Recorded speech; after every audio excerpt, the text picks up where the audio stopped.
এই 24 না হলে আজকে আমি এখানে বক্তৃতা দিতে পারতাম না।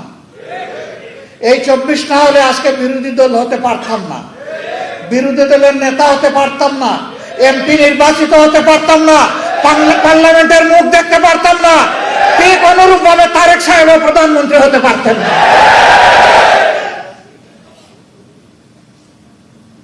আর যে সমস্ত মন্ত্রীরা আজে বাজে কথা বলে, কেউ তো সংসদের ভিতরেই বলে ফেলে, আর কেউ টক শোতে গিয়ে বলে, দায়িত্ব জ্ঞানহীন কথা বলে, দেশ বিরোধী কথা বলে, আমরা যখন সংসদে এই বিষয়গুলো তুলে আনি তখন বলা এগুলা সংসদের বাইরের ব্যাপার। আবার আমাদেরকে যখন আঘাত করা হয় তখন শুধু সংসদের বাইরের ব্যাপার না, আধা শতাব্দী আগের বিষয়গুলো নিয়ে আসা হয়। চিংড়ি মাছের জীবন, লাফ দিলে পিছনের দিকে যায়, সামনে রাস্তা খুঁজে পায় না। এই জাতি আগাবে কিভাবে? আমরা সবসময় বলে আসি যে আসেন সামনাটা দেখি, এগিয়ে যায়।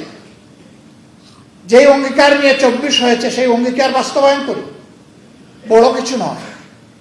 এই যুবকেরা চেয়েছিল একটা বৈষম্যহীন সমাজ, চেয়েছিল সকলের অধিকার নিশ্চিত হোক, তারা চেয়েছিল বাংলাদেশ থেকে দুর্নীতি দূর হোক, তারা চেয়েছিল চাঁদাবাজদের কবলে পড়ে জাতির যে জেরবার অবস্থা এখান থেকে জাতি মুক্তি পাক, তারা চেয়েছিল আদালতে গেলে মানুষ যেন ন্যায় বিচারটা পায়।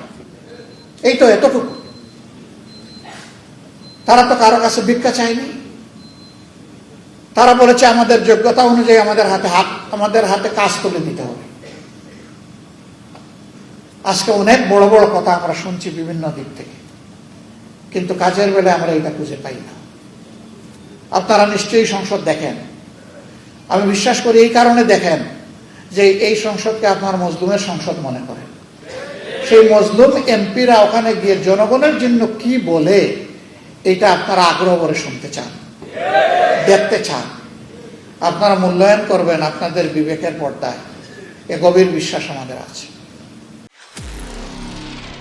নিরপেক্ষ, সত্য প্রকাশে আপোষহীন।